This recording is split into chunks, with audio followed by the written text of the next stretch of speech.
And what's up, everybody? Welcome in GC Live. Final episode, maybe final episode of the year, certainly final episode of the college football season as far as previews go. Getting ready for Gamecocks versus North Carolina, Duke's Mayo Bowl, which of course takes place 11:30 a.m. Bank of America Stadium. And weird start for that game, but it is right around the corner. We are live at Market on Main, right here, Main Street, Columbia, South Carolina. We got the big 23-foot LED screen right behind us, as you can see there. I believe Virginia Tech, Maryland playing right now. Come on out. Great place to watch any game, any bowl game. They're going to have it on. Of course, have South Carolina playing tomorrow. If you cannot make it to Charlotte, Market on Main, the perfect place to come out and watch the game. Of course, if you are going to Charlotte, come on by. Come hang out with us at the Doghouse before the game, and then go enjoy the game at Bank of America Stadium. Chris, it is here, man. The hay is sort of in the barn, as they say, as far as South Carolina is concerned. I hate that the discussion, watching the press conferences today, it kind of still, believe it or not, as we move from 2021 to 2022, centers around the word COVID and whether or not there's going to be a football game or not. So we're not going to spend 15, 20 minutes talking about it. But based on what Shane Beamer had to say today, based on what Mac Brown had to say today, this game appears to be on. It appears to be happening. We've seen other bowl games canceled. We've seen other bowl games affected where they've had to grab other teams and mix them in there. Thankfully, luckily, at this point, this game, it appears it's going to happen. Yep, exciting. Anytime, the 2020 season, Wes, which we discussed that during yesterday's show, and how we're kind of in an echo chamber now. It seems like from week to week in 2020, there's always a question as to whether or not the games would happen. We got through this football season basically unscathed from that standpoint, where it wasn't even really a consideration week to week. It's very normal. Now, bowl season's here. It is. NC State, they got the plug pulled on them about, 5 hours before kickoff. Felt awful for them. That was horrible. There was a little back. The only fun part of it, not for NC State still, was there's a little chatter back and forth. Dorian Thompson-Robinson, the quarterback, saying they would play NC State in the parking lot, which would have been entertaining. I would have paid to watch that. That would have been awesome. Maybe a little pay-per-view. But nonetheless, South Carolina and North Carolina do get to play. And at this point, that is certainly a blessing to be able to play that football game, even if it looks different. And it will look different for South Carolina. We know, again, not to harp on the COVID situation, there will be some people missing for South Carolina. We know that. The extent of that, we're not going to go into all of that. And we don't fully, I don't think, Les even know 100% all the people that will be missing. But they do get to play this game, and there's plenty to examine about the actual game itself, throughout this show today. Yeah, no doubt. And this show, as always, is presented by our good buddy Clint Hammond. He is the branch manager of the Columbia Mortgage Network. The NMLS number is 71597. Shoot Clint an email, chammond@mortgagenetwork.com, or you can give him a call, 803-576-4450. Or the easiest thing to do would just go to clinthammond.com. You can find out all the information about Clint, his background as one of the top mortgage guys in the entire state of South Carolina. Whether you're looking to buy a home or maybe you want to see what your options are about refinancing, Clint can walk you through that process. Again, like I said, we're not going to maybe harp on COVID and all that, but I do think it's going to have an effect on this game on the field. Now, the great thing about it is that we're not going back to 2020 where you have the stadium is like a quarter filled and there's no atmosphere and all that stuff. South Carolina, Beamer said today, is fully sold out their bowl allotment. Now, I will say this.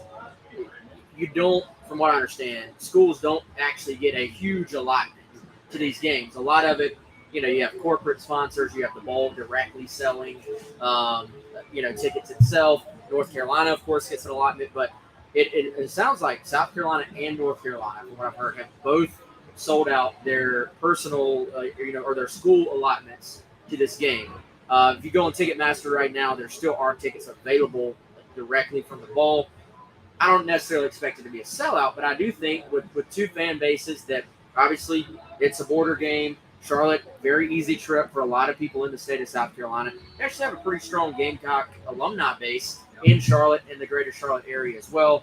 Fort Mill, all that area is growing as well. So I think if the weather holds off, then it should be a pretty good little atmosphere, a fun game. Regardless of what happens on the field, I think it should be a fun time for Gamecock fans.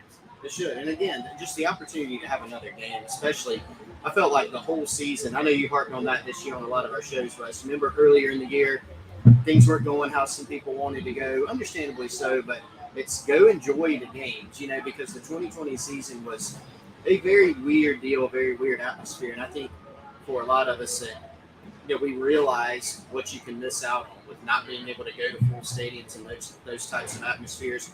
A lot of schools had games outright canceled last year. South Carolina, shortened the season. Not much beyond that. They were able to play their 10-game SEC slate, but it looked different, right? Now you get to go through a whole year. You have a regular season. You get to play in a bowl game, which was a huge goal for this year. So is it going to look different? Yeah. The South Carolina favored? No, they're not, and we'll go into that more, but still a great opportunity to go see the game in person or watch the game, and that's something to be thankful for, I think. Yeah, by the way, shout out to everybody in our Primal Gourmet chat line. I'm going to go ahead and address one thing right off the bat from I Dig Music. In no way.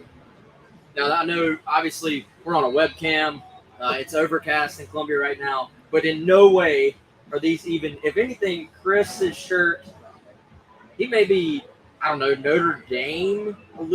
That's not. I don't know if that's gold or green. But the closest thing that someone in chat said we're wearing North Carolina colors. This is a green shirt with a dark blue logo. Your shirt is blue, dark blue. We're not. In no way. Not close. Are we even close to having Tar Heel colors on? So we can't accept that one from you. We would own it if we were, but we're not. So.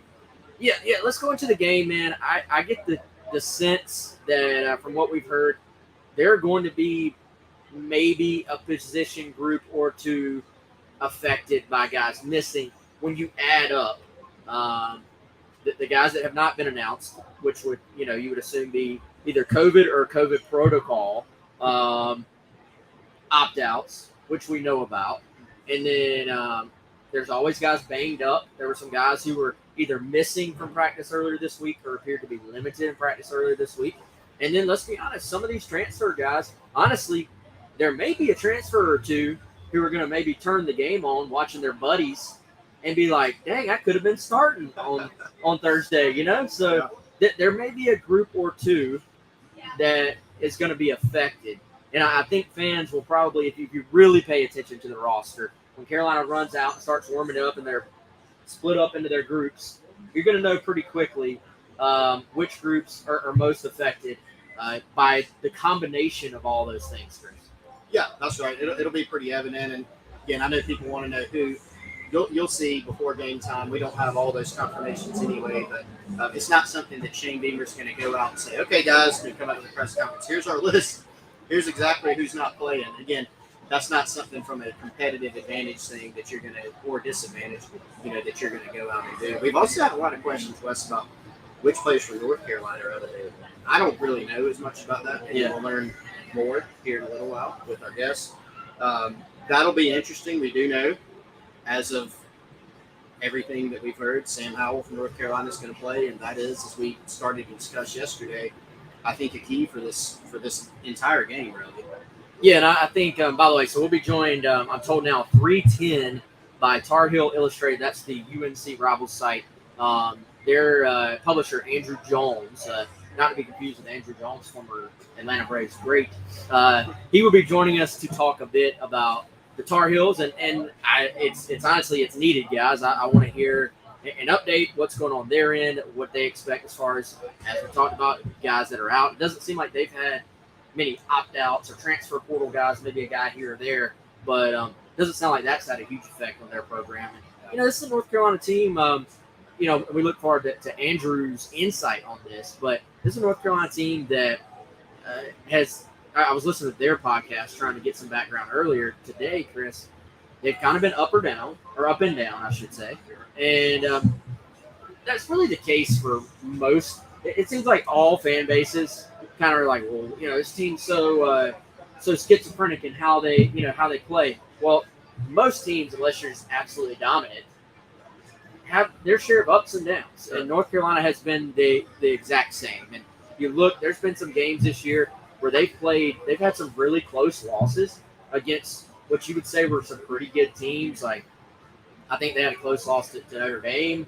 There was a game earlier this year, though, where they essentially got blown out by a Georgia Tech team that, as the year went on, proved to be, I mean, almost borderline awful. I was trying to come up with a term. It was going to be a little bit nicer than that. But, point being... Vandy-esque? Yeah, Vandy-esque, yeah. Oh, man, we have not hated on Vandy in a while. So, let's throw some Vandy shade today. But, yeah, here's the thing. I look at this North Carolina team. That Georgia Tech game was a long way away. That was a long time ago. So, I don't know necessarily if it means anything. This team ended up, I believe, beating Wake Forest. And sort of coming from behind, having a shootout with them. Here's the thing we know. This team can score points. And I go back to what we talked about quite a bit yesterday, man. Carolina's defense has proved they can hang in there when they're not forced to go out there and get stop after stop after stop. I'll be curious to see what South Carolina's defensive depth looks like. We already know J.J. Enagbare is out. We know Jordan Strachan was not spotted at practice earlier this week. I do believe there's a good chance that he's back with the team for Thursday. So, what does South Carolina's defensive backfield depth look like? Those are things to keep an eye on in this game. But Sam Howell, we know, will be out to have a good showing in what is essentially his hometown in his final game in a UNC uniform. As much as we talk about the offense and offensive struggles, to me, when I look at this game, my mind goes to Sam Howell on the North Carolina side of things. But I feel like all those things are connected. South Carolina's defense is always going to be married to its offense. And it's kind of a broken record alert, but that's kind of been the key for South Carolina all year long. Can you run the football on offense? And then when they do that, that tends to give their defense a chance against a North Carolina offense that's probably going to move the ball. But can you keep them under that 30 number and just kind of give yourself a chance? Well, and it's critical for a South Carolina team like this to, going back to the phrase of the year, the low margin type of team, which most teams, to your point earlier, are in that category. Most teams week to week are going to play with a low margin of error because they're not out there just bulldozing everybody. South Carolina is in the extreme of that category and have a very low margin of error game to game. And it's even more important for them to be able to play another one of your favorite phrases, complementary football, what you're talking about earlier, the defense being married to the offense, even special teams with hidden yards. This is not a Gamecock team that you can say, they gave up a score, that's fine. Here comes a great chance of a 75-yard bomb on the next play. They just don't have that capability, and they don't have the capability to dominate defensively either. There have been games this year where they played all right defensively and still gave up more points than you would like and more points than you would expect because, again, the offense frequently put them in bad positions. So that's going to be a big key to this game. I actually watched, Wes, earlier today, I watched a random North Carolina game. Went and watched their game against Duke. Duke, of course, not very good this year. Even then, there were some things about North Carolina that you said, here are some areas of concern, and they won that game handily, I do believe. There are some areas of concern, but I think the question is, can Carolina take advantage of those things? And that's been the case all year long. We've had these preview podcasts. We can tell you the other team's issues. We can tell you the opponent's issues. But then, can South Carolina take advantage of it or not? So I was doing the Before the Sandstorm recording earlier today with Kendall Smith, and Kendall asked me, who do you circle on the South Carolina team? Who do you circle and say that's the guy that at about 4 o'clock tomorrow afternoon, all Gamecock fans need to be saying, wow, that guy just had a day. Like, he had a day. That guy sort of sparked South Carolina. And it kind of took me off guard a little bit. But to me, I come back to Kevin Harris. Kevin obviously had a massive season in 2020. And it didn't all come together in 2021. Zaquandre White, if everybody was healthy right now and, opted in, then Zaquandre White would probably be starting this bowl game for South Carolina. There is no Z White. Marshawn Lloyd, we'll see how much he does. It's been reported he was he looked to be doing limited things in the open portion of practice earlier this week. So we'll see exactly what that means. But to me, that brings me right back to Kevin Harris. This could be his last game. I think we can say it. We probably expect it to be his last game. Kevin Harris has said that he's made his decision. He has not announced it yet. It's not official, but the word around the program has been that Kevin Harris will try his hand at the NFL after this game. So, to me, I started to think, what's the thing that if that happens, you would start to say, well, all of a sudden South Carolina has a chance in this game. And if I had to just circle one guy and sort of drill it down to one thing, it would be that Kevin Harris has one of those games like we saw him have in 2020 where he breaks off a couple long runs, where the offensive line starts to get some confidence, and then that takes so much pressure off the defense, that takes so much pressure off Zeb Nolan, that to me, it's what, I believe it's a 9-point line right now. Right. That would start to close that gap and giving South Carolina a decent chance to go win this game.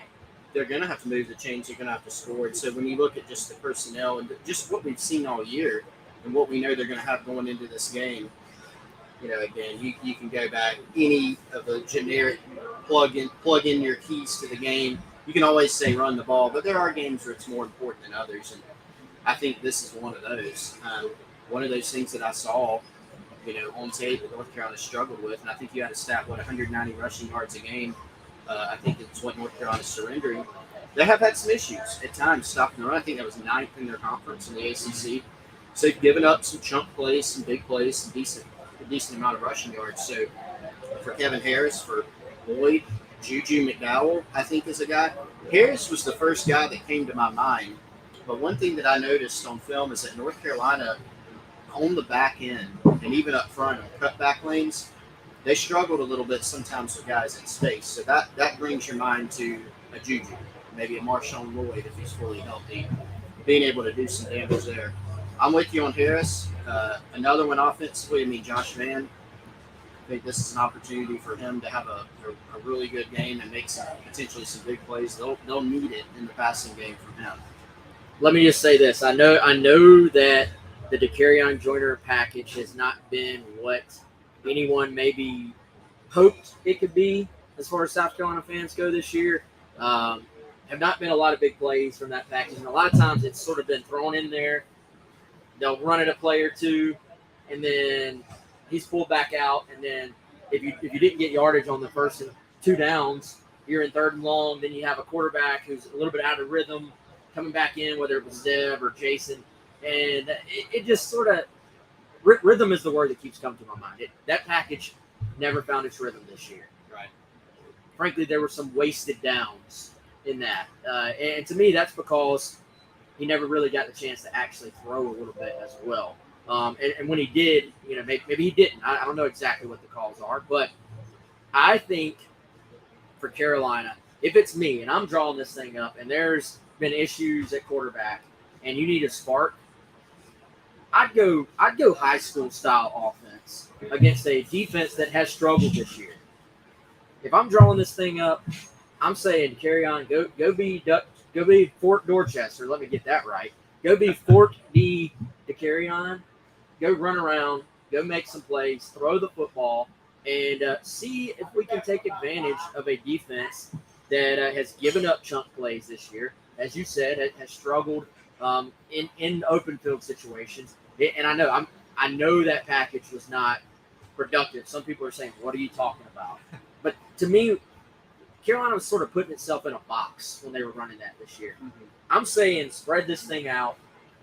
The first play call should be a throw, and let him go try to make some plays, because otherwise your quarterback position is Zeb Nolan, who I really, for his sake, I hope he has a great finish to his career because it's been a great story. He's going to need some help, be that from the Kevin Harris like we talked about earlier and the running game, or from somebody else providing a spark and taking some of the pressure off him, not letting North Carolina just sit back and have target practice, against a non-moving target. So right. Some people may think I'm crazy, but to me, I'm throwing something different at the Hills with these extra few weeks of practice that you've had to put some stuff in. Yeah, you may have to get creative because you would like to be able to say, if you're South Carolina or South Carolina fan, to go into the game and establish a will in the run game. That's all well and good. Can you do it? We haven't seen it enough this year to be able to say that, and so we have seen some. We've seen the joiner package. Who else have we seen take direct snaps? Juju McDowell, Kevin Harris did it. I think even against Clemson, I think it was. We've seen some of that, so they're probably going to have to integrate some of that and get a little bit creative. Of course, the execution's got to be there, but with Nolan in there, we know that North Carolina, they do have some guys that can get after the quarterback. And Jay Bateman, their defensive coordinator, he will bring a lot of different looks. Blitz packages, delayed blitzes from all over the place. Got to get the ball out. And being able to run the football and play well in space, short passes where you're making some plays in space, those are going to be, I think, critical factors. So Chris has a star power piece that goes up every single week on GamecockCentral.com, or every single game week, I should say. Chris, I know North Carolina has recruited pretty well since Mack Brown got there. You and I have talked about it, just how difficult Mack Brown has made it for other schools to go into the state of North Carolina. It's had a huge effect on South Carolina, in my opinion. I mean, to me, that's one of the things, other than Georgia being close to an all-time high, Clemson being at an all-time high the last few years. To me, the ability or the inability for other schools to be able to go into North Carolina now has really cut out what should be a huge part of South Carolina's recruiting blueprint. So the numbers, I was very curious as far as your star power goes to see, as far as North Carolina starters, how many of these guys were sort of blue chip type, 4-star, 5 stars. Several guys playing on this North Carolina team are kids that we remember at least following. Some of them we followed closely. Some of it was more like, hey, South Carolina offered early on, but there was no chance for Carolina to get.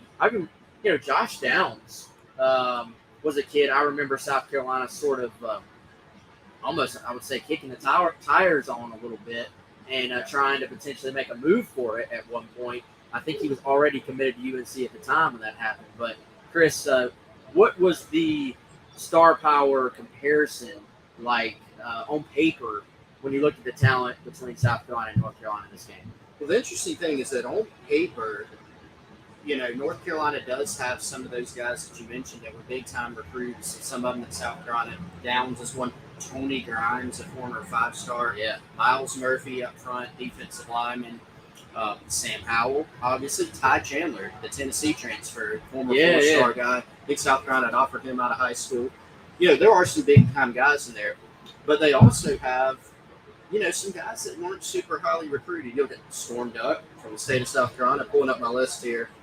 Cameron Kelly was a former 4-star. He's an Auburn transfer. But, a few of their DBs are 3-star guys. You've got Cedric Gray, another guy from Charlotte that South Carolina made a play for. 3-star guy, but was a good player. Ended up signing with the Tar Heels. If you went and looked through at the star power comparison, it's not some huge advantage for North Carolina. In terms of the star power, given what South Carolina has, given what North Carolina has, I think the difference is North Carolina's been more explosive offensively, and their recruiting, I think, reflects that. And then they do have some big impact guys like Grimes, at corner, a former 5-star. Yeah, Grimes graduated early, right? Yeah. Came not graduated early in January. He said he did the Jake Bentley. Yeah, the Jake Bentley. I'm sure we'll hear about that here in the pregame tomorrow. Yeah, right. But he graduated early, not like January, the fall before, which is impressive. And then came in and played. I mean, he was a bona fide star, 5-star type recruit. So good get for them, and they've had some wins like that. There's one point I think we all thought South Carolina was in pretty good shape with Miles Murphy from Dudley, I believe, right? Right. Mike Wyman, former Mike Wyman teammate. South Carolina appeared to be in pretty good shape there, and North Carolina pulled it out. He is a starter for them. Miles is. I think so. Yeah, listed as a starter. Definitely plays a lot. Saw him play on the film that I watched. So. Yeah, I liked him as a prospect, man. So they've got some guys. Obviously, if they're gonna make a move in the ACC, they're gonna have to keep stacking classes like that. But it's been impressive. They very clearly do have talent. By the way, again, we are here at Market on Main. Wanted to tell everybody about coming out. So They are sold out for New Year's already, but I understand at about 10:30 if you want to come enjoy this awesome atmosphere at Market on Main, they are at about 10:30 going to allow some walk-ups. They're going to do, of course, the ball drop on the big screen. They'll have champagne they're giving out, and should be a really fun time here at Market. I've been here for several Gamecock games. If you're not in Charlotte, this is a great place to come watch the game on the big screen. So we appreciate Market on Main all season long being sort of our headquarters for our final preview edition of the show every single week. So Chris and I will not be here for the game tomorrow, but we have enjoyed Market on Main's lunches all week long. We've got some great food, and it's, of course, a great atmosphere. Let's see. I do want to take some questions maybe at some point if y'all have them. Mr. Steele asked, who do you trust to win the game? Who's going to win the game? We've not put out our predictions yet. I'll go ahead and I will not bury the lead. I'm not leaning towards picking the Gamecocks. I think on paper and just in reality, what we've seen for 12 games now for both of these teams, based on the overall outputs, based on the individual matchups, based on the guys that we know South Carolina is missing, and based on the guys we think South Carolina may be missing, it doesn't set up that well for them. Now, does that mean they can't go win the game? Of course it doesn't mean that. Like, I think there's a reason you play the games, and throw all the cliches in there right now. Insert cliches. In bowl games especially, you see odd outcomes. I do like Shane Beamer's point. Generally, bowl games, more than any other just random regular season game, who wants to be there the most? Who cares the most? Who most wants to send their seniors out on a high note? Those things actually do matter in games, but I think they especially do matter in bowl games. But on paper, I saw you nod your head. I think we're in agreement. It's not an unwinnable game by any means, but if you're doing like percentages, you're probably not picking South Carolina. That's right. Yeah, I think in the ESPN FPI West, I think you checked it recently. I think 70% ish for North Carolina. I have not checked it, but that would make sense. Something like that. Pretty heavy favorite there for North Carolina, and so I don't know if I get 70% or 60%. I haven't really sorted that out in my head, but I'm with you on in terms of picking North Carolina. With the reason being, they're just more explosive on offense. I think in South Carolina, there are questions stopping explosive offenses. There are certainly questions in terms of being able to score enough points to keep pace. We go back and look at what North Carolina did this year. They had kind of a stinker against Virginia Tech to open the game. They had a stinker against Georgia Tech, but 59 points against Georgia State, 59 against Virginia, 38 against Duke, 45 against Miami. Like, they didn't do that in every game. 58 against Wake. They didn't do that in every game, but they've done it in some games to where it's a threat. And South Carolina has been on the receiving end of some of those, defensive performances that kind of went sideways. And on the other side, haven't been able to score enough points in most games to keep pace. So that's why I would pick the Tar Heels. Now, to your point about wanting to be there, I mean, I just watched the game last night. Texas Tech was, what were they at? Maybe a 9-point favorite or something like that. I think they were even maybe a double-digit favorite at Mississippi State. Kind of beat the brakes off of them, especially early in that game. And they looked much more interested in being there. So we'll see. I mean, I think Sam Howell will be motivated. I think North Carolina will. There's some questions maybe on both sides for both of these teams, but still an interesting matchup. On paper, I feel like this is probably because I think we like to talk about what's a realistic number. We've done this for other matchups. What's a realistic number looking at North Carolina's offense and South Carolina's defense that South Carolina could hold them to? And you sort of here's how I think about games. What's like the high end of that, like that North Carolina can score? What's the low end, not including like defensive scores, special team scores, all that stuff? Then you look at South Carolina's offense versus North Carolina's defense. What's the low end? What's the high end? I think 9 times out of 10, North Carolina probably scores in the low 30s to mid 30s in this game, and South Carolina probably scores in the low 20s to mid 20s. Now, does that mean the two out of 10 or the other 1 out of 10 plays out that way? No. Does it mean if South Carolina gets a special team score and it flips that thing on its head, or North Carolina kicks a bunch of field goals and it sort of changes the way the game plays out. All those things are a part of football. But just on paper, I think that 30, to me, that 30 number is key.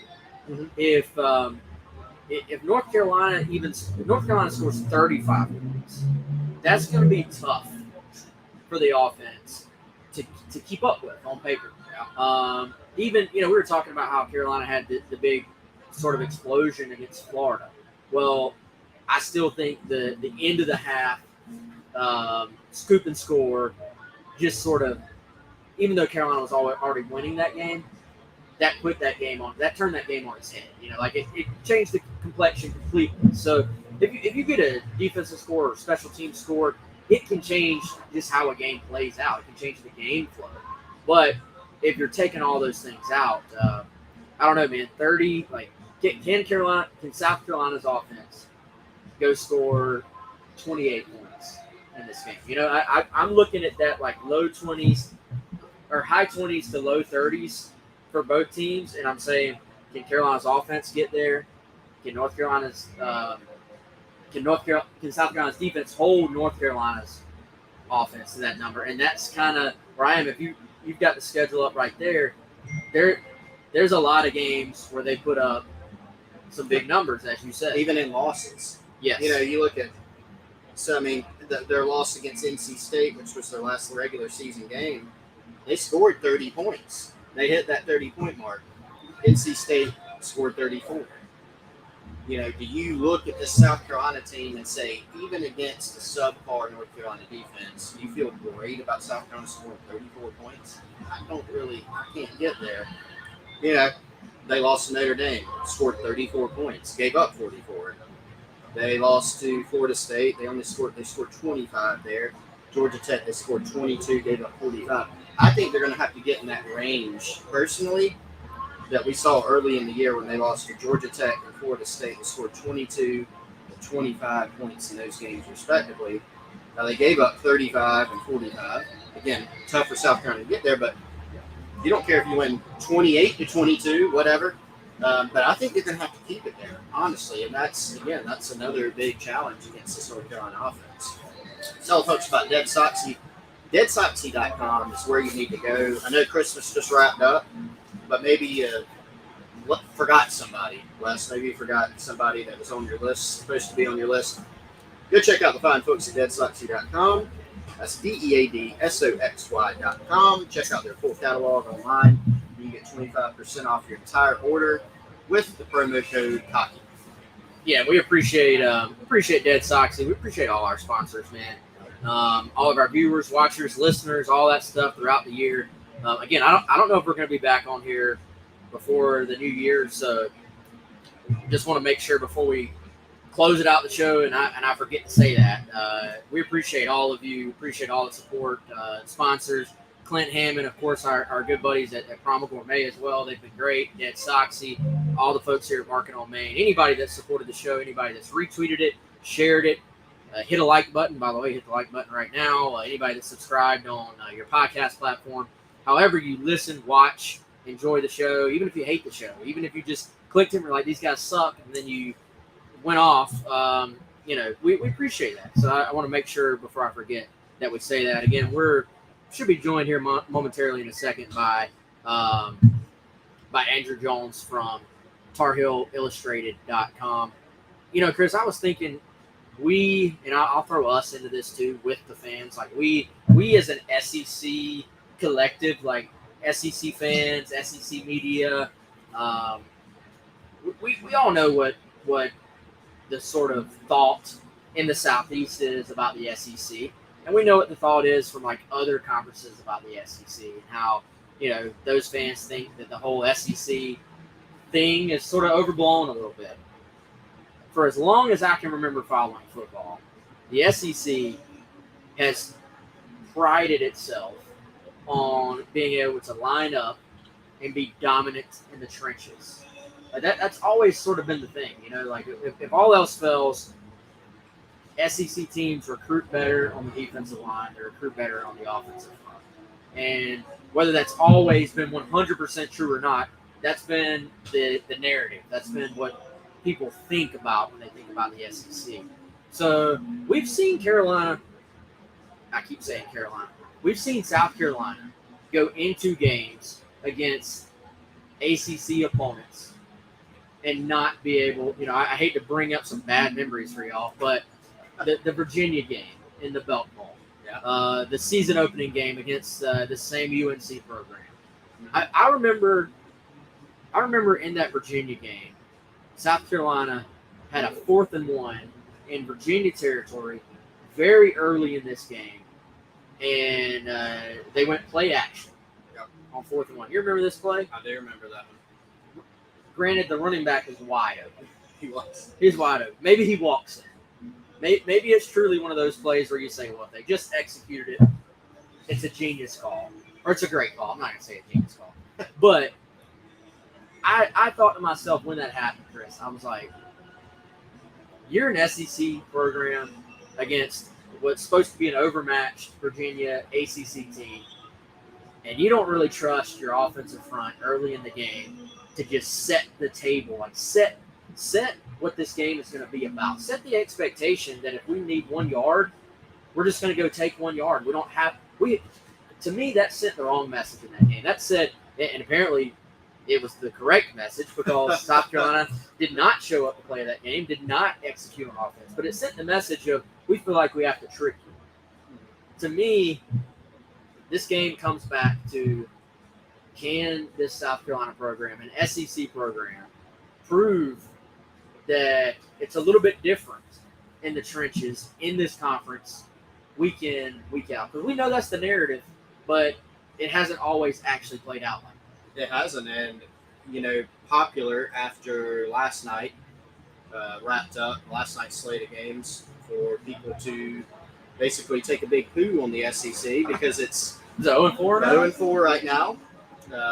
Danny Cannell, of course, among those, of course, championing the losses of the SEC via Twitter. Not that I should amplify his platform any further.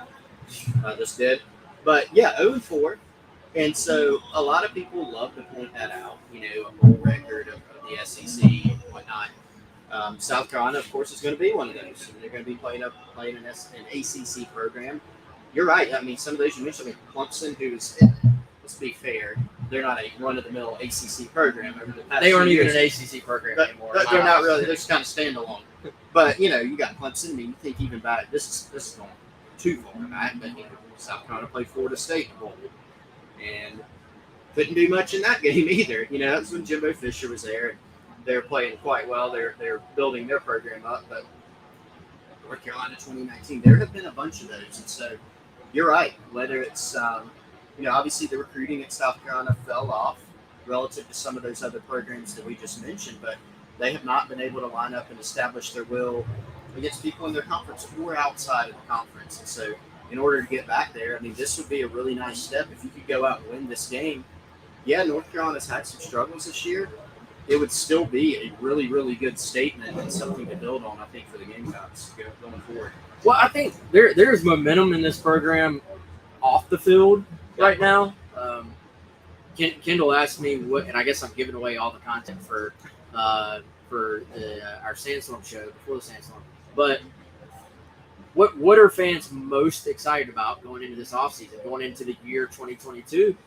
And I said some guy named Spencer Rattler. Like there is an excitement level that to me kind of is going to go above and beyond what happens on this actual field tomorrow. It's going to go above and beyond the game, but it sort of would get amplified, in my opinion, if Carolina ends this season by maybe getting a little revenge from a few years ago, a game that South Carolina was favored in.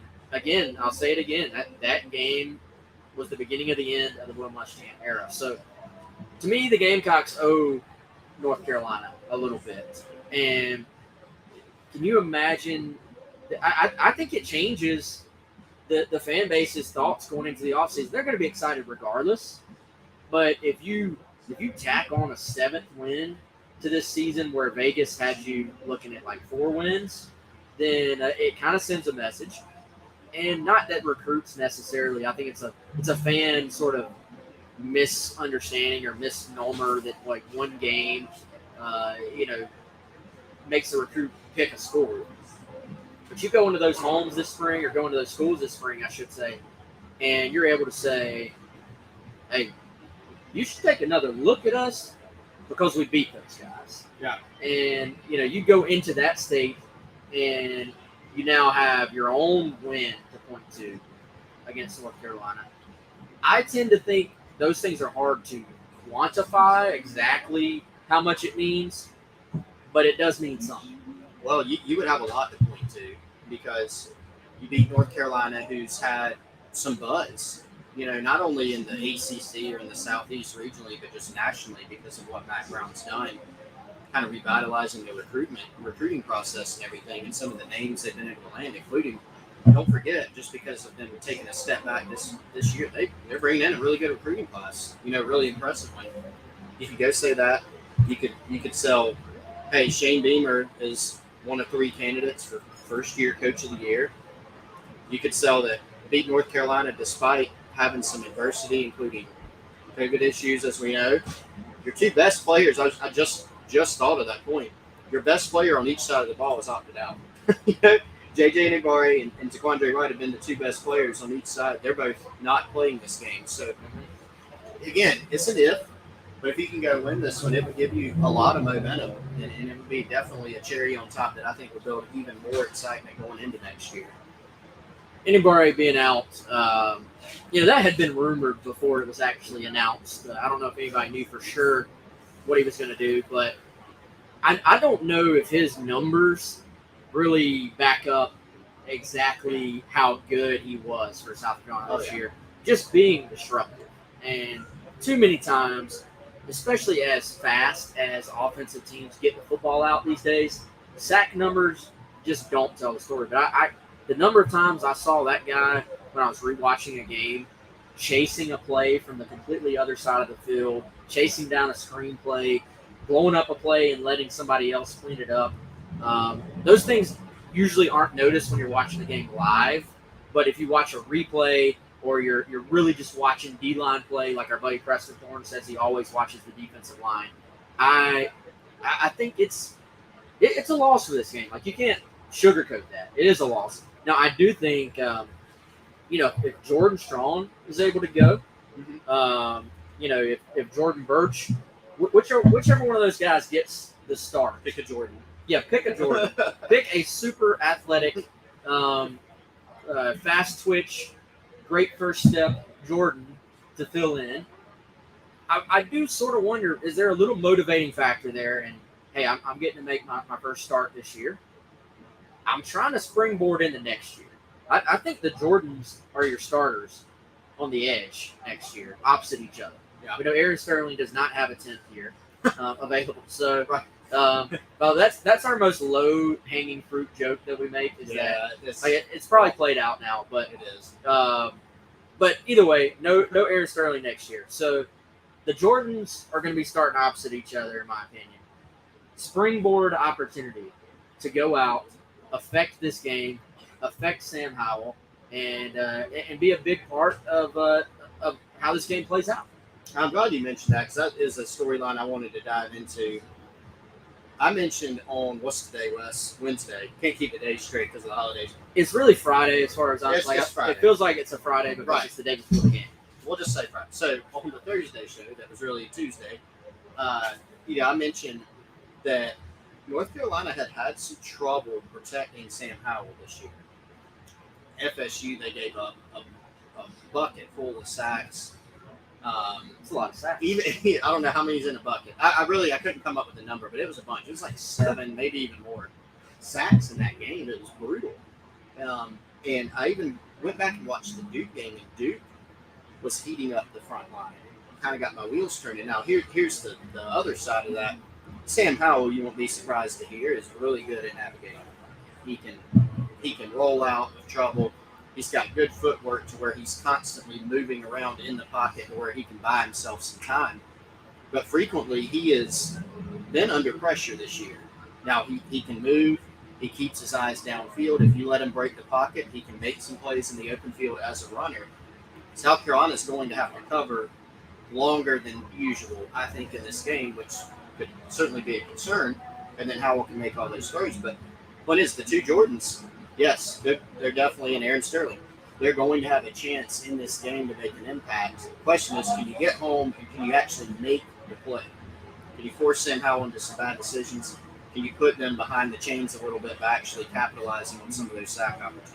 Yeah, can you finish the play off? Yeah, because even if you defeat that guy in front of you as a pass rusher, actually getting to Sam Howell has proved to be difficult. By the way, we're still waiting on Andrew Jones. We'll see. I don't know if we might be having some technical difficulties, but hopefully we will still hear from Andrew. But Chris, I think Beamer clearly has a great deal of respect for Sam Howell's ability to do what you just said. He was talking about, and a lot of times quarterbacks' rushing numbers are heavily skewed in college because sacks get taken out of their rushing totals, which really statistically makes no sense in my opinion, but that's a story for another show. And so if you take out those sack numbers, though, this is a guy that really that's probably the most underrated part of his game. And the fact for a not very massive quarterback, this is not Cam Newton or TJ Finley. He doesn't look like those guys physically. Kind of a physical runner. I feel like if there's a yard, if it's a third down, and there's a guy standing between him and the first down, he's not sliding. Like he's gonna go get. He's got a competitive Muschamp word. He's got a competitive edge about him. You know. Right. Like I respect Sam Howell's game. Like, if you're a Gamecock fan out there, yeah, you want the guy to throw 10 picks tomorrow, but you got to have respect for the career and the game of Sam Howell, in my opinion. You definitely do. Man, am I illuminated. There you are. I mean, he is a tough runner. Shane Beamer raved about it, in terms of his open field ability. He even said, I think he said guys bounce off of him, which is true. And he's a thicker, built type guy. He's, 6'1", something like that. So he's not a huge guy. He doesn't weigh 250 pounds, but he's a crafty runner. He has good footwork, and he is definitely not afraid to, get physical. So South Carolina needs to be able to return, some of these opportunities that they have to wreak some havoc inside. North Carolina's got an offensive line that is pretty experienced, Wes, but they have had some issues. In terms of blocking run plays up front, I've seen some issues this season, and then certainly some protection issues. Sam Howell, because he's so good, is frequently able to offset that. But if South Carolina, there will be some plays, I think, to be had there. They just have to go make them. By the way, while we're waiting, I pulled up some PFF numbers for North Carolina. I always think these are a great guide. Sometimes PFF doesn't agree with the traditional numbers or the eye test on quarterbacks. They agree 100% though with Sam Howell. Highest graded guy on offense. I'm assuming probably the highest graded guy on the team as well. A 90. That is a massive. PFF, generally in my experience, do not see a ton of guys at quarterback. If they're a 90, that's an elite score. So for this entire season, he has a 90 grade. Their top three guys are Sam Howell at quarterback, British Brooks, who is a halfback that I believe has come on a little bit as of late. He has not played a ton this year, but has been a big player for them down the stretch, I think. Ty Chandler, again, the Tennessee, it's a guy South Carolina fans should be pretty familiar with. Tennessee transfer running back. He's got a grade of 87.0. Again, Brooks, a grade of 87.5. Josh Downs, fourth highest rated with 82.6. Another kid we're kind of familiar with. Marcus Mckeithen, offensive lineman from the state of South Carolina, I believe. 75.9 is their fifth highest rated guy on offense. So I was trying to maybe real quickly see what the offensive line grades look like. Mckeithen is a starting guard for them. Another of their starting guards is right below Mckeithen with pretty solid grade. Jordan Tucker is another guy I seem to remember from recruiting. Yep. Georgia, Roswell, Georgia, I think. or Buford. One of them. I get those mixed up. I think it was Roswell. But, yeah, he was a guy. Marcus Mckeithen from Barnwell, a guy that I personally thought South Carolina should have gone on. Yeah, back in the process. Jordan Tucker is now 6'6", 340. It's a big one. Big kid. So there's three of their 5 O-line starters are in their top 8. So as far as grades go, so that's kind of interesting. They have struggled at times to protect Sam Howell. They also have obviously had some good days as well for them to have those grades right there. So we'll see. I think you're right, man. That's all these things we're talking about are pretty much keys for South Carolina throughout the season, but certainly in this game, they will be maybe even more so.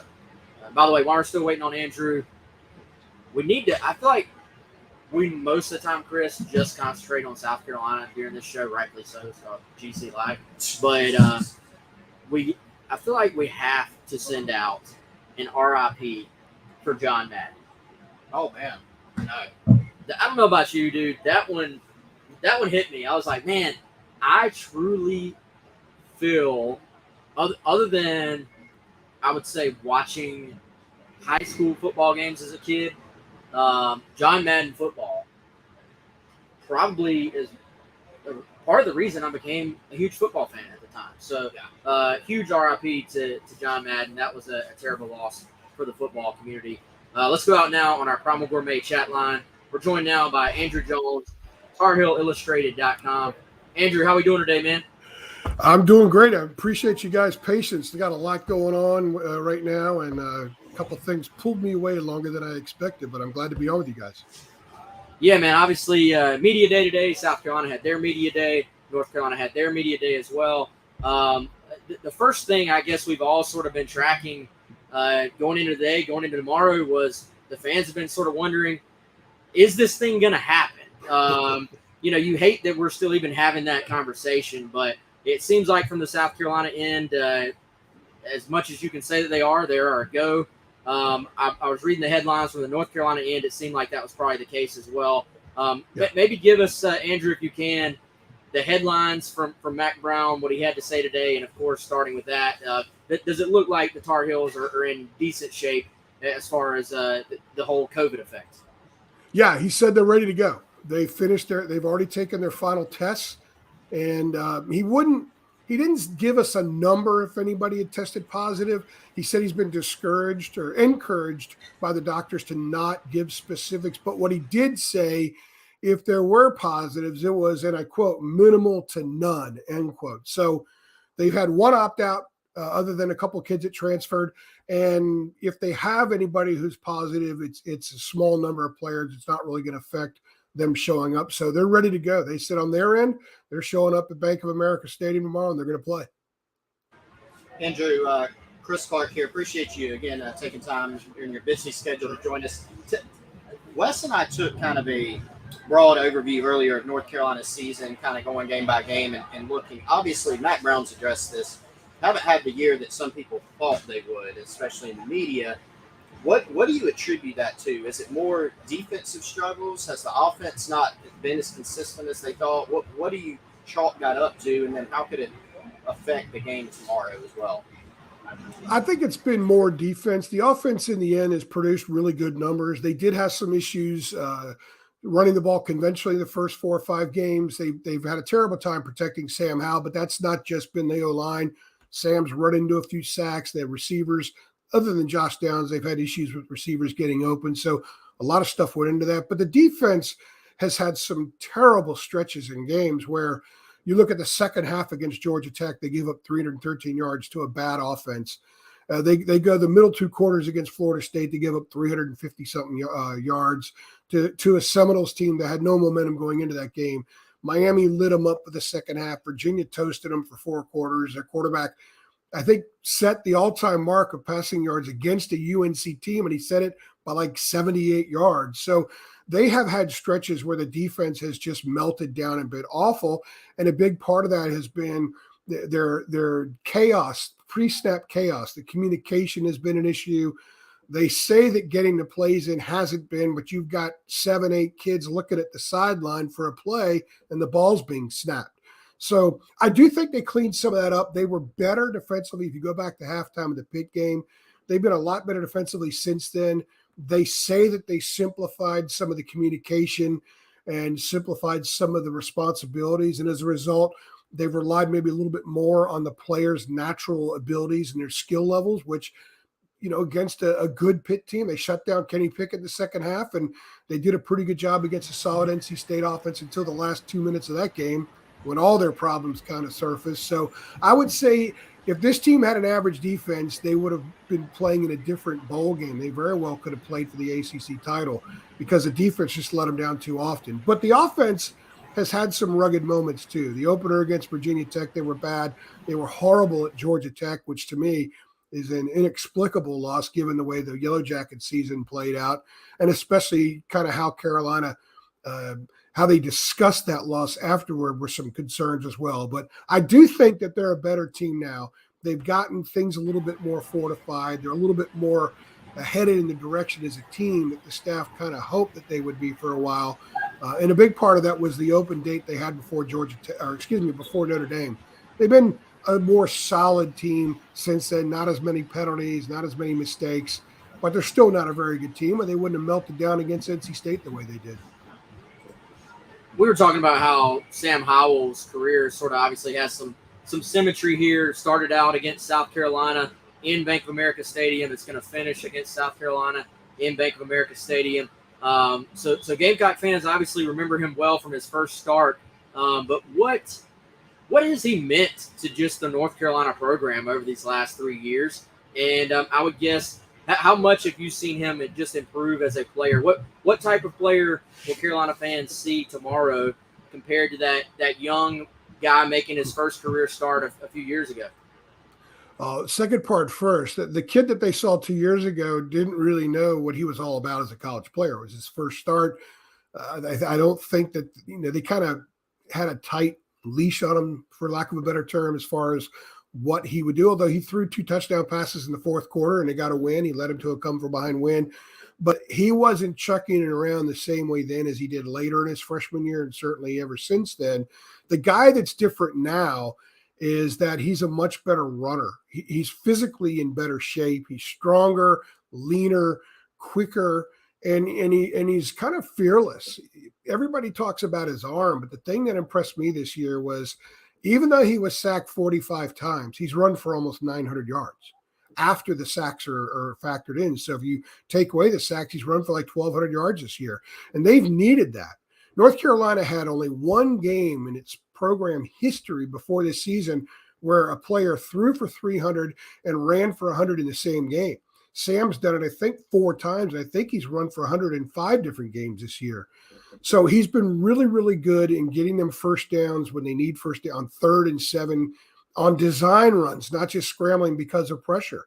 They caught a lot of design stuff for him. They caught a lot of RPOs in which they knew he was going to keep it and he was going to get positive yards. He has the most runs of the team of 10 or more yards, 15 or more yards, the most rushing first downs. He's been a really good player in that sense, but they needed every bit of it because the passing offense wasn't really there. I think at times maybe he hasn't been as sharp as he's been in the past, but he also hasn't had De'Ami Brown and Daz Newsome running routes for him, and the offensive line hasn't protected him that well. So there were other factors that went into it, but he's a tougher kid. He's a smarter kid, and he's a really good runner, something we didn't see the first 2 years. And he believes that that's going to help him when it comes to how he's evaluated by NFL teams. As far as the first question you asked, Mac Brown says the value of Sam being there, aside from, I think, having star power, this program needed some star power. They needed someone who people go out and buy his jersey. They needed that because they got that all the time in basketball. They need it for football, right? Mac says it's the cool place to be. When he came in, he said he wanted to make North Carolina the cool place to be. Well, Sam flipped from Florida State. And then Sam kind of personifies cool, right? And he's kind of helped make it a cool place to be. And then getting kids like Drake May to flip from Alabama, he believes that's all cascaded from Sam. That having Sam as the centerpiece of the program, other guys want to play with dudes like that. And that's helped them attract other players at other positions and just kind of the sales pitch that North Carolina could be the cool place to be. We may not have the history of a Clemson or the history of a Georgia or a lot of some of these SEC schools or Ohio State, but you could still get everything here at North Carolina you would get at those places because it was good enough for Sam Howell. And he's going to say the same thing, I think, down the road about Drake May. Good enough for him that it should be good enough for you. So I think his legacy is going to be more that he was part of things turning around because he's 20-16 as a starter. It's not like they've been tearing it up and racking up wins every week. They've struggled. Now, a lot of it's not his fault, but quarterbacks are judged like starting pitchers by their record. If you're a starting pitcher and your team doesn't get you any runs, you're going to have a bad record, and that's how people are going to look at you. So Sam's 20-16. I think he really wants to be 21-16. But more than that, I think that him going to North Carolina really opened the door for a lot of kids to really take the program seriously under part 2 of Mac Brown. Andrew, taking it back to the game and this matchup specifically, you mentioned some of North Carolina's struggles. The one that I wanted to have you hit on a little bit more was the sack numbers, right? Sam Howell's been under pressure at times. He's really good in the pocket for the most part. He can move. They've given up a lot of pressures, a lot of sacks that are putting them behind the chains. But whether it's that or something else, what is the formula for South Carolina to beat the Tar Heels to pull the upset? Like, what are the things that other teams have done that South Carolina could maybe do tomorrow to come away victorious? Make life difficult for Josh Downs because the other guys haven't been getting open on a regular basis, but Downs has had a sensational year, and he's been the focus of more of opponents' coverage in the last half of the season. He hadn't scored a touchdown in their last 5 games. But the run game's been a lot better, so I think they've been able to compensate for it. But as far as the passing game goes, if they keep Downs, if they limit his opportunities of getting open, the other guys are going to have to rely on their abilities to get open. They haven't consistently shown they can. So what does that mean? That means the O-line has to sustain blocks longer. That means Sam has to go through his progression. And I think that there are times where he's appeared a little gun shy because he hasn't had time to go through the progression. So he just tucks it and takes off. Now, that's worked for them at times. But you look at Virginia Tech game, he was sacked, I think, 6 times in the opener, and they struggled and lost. You look at Georgia Tech, he was sacked, I believe, 6 times in that game as well, and they lost. So when there are Pittsburgh game, he was sacked 6 times, I think, at Pittsburgh as well. The high-volume sack games, they lose. 4 is a lot of sacks, right? But if they get only sacked only 4 times, they could win games like that. It's when you get to the 5th, the 6th, the 7th sack is when it's really been a problem for them because it kind of emulates really the problems that are going on throughout the entire game because it's not just the number of sacks. If there's 6 sets, that means there's a dozen other pressures that are throwing everything off. And so I think if the Gamecocks can get a conventional rush going, because a lot of teams have done this without bringing blitzes. They've just beaten the offensive line and they've used coverage to get to them. If they can do that, and they've had some success at that this year, then they have a chance to throw in Carolina's offense to a little bit of chaos. And I think that's what the Gamecocks need to do to win this game. Andrew, final thing we got for you, man. Give us a prediction. How do you see this game playing out? I guess what are a couple of the key things that you'll be watching as far as matchups that will affect this game? Well, Carolina's defense, how are they having pre-snap chaos? Because if they are, then a lot of quarterbacks who aren't all that accomplished have shown that they could move the ball against them. And South Carolina has some quarterback issues, I guess, if you will, for lack of a better description. And I don't think North Carolina fans are looking at South Carolina and saying, well, that's an offense that Carolina, the Tar Heels really have to clamp down on and stop because it's a dangerous offense. However, like in basketball, if you don't defend a 3 and a bad 3-point shooting team is open and guys knock down open shots, then it's on you, right? Well, they've got to do that. They cannot let South Carolina play out of character. They can't let the passing game chuck it around and have a lot of success. They can't let the Gamecocks have success on 3rd down because they haven't had a lot of success on 3rd down.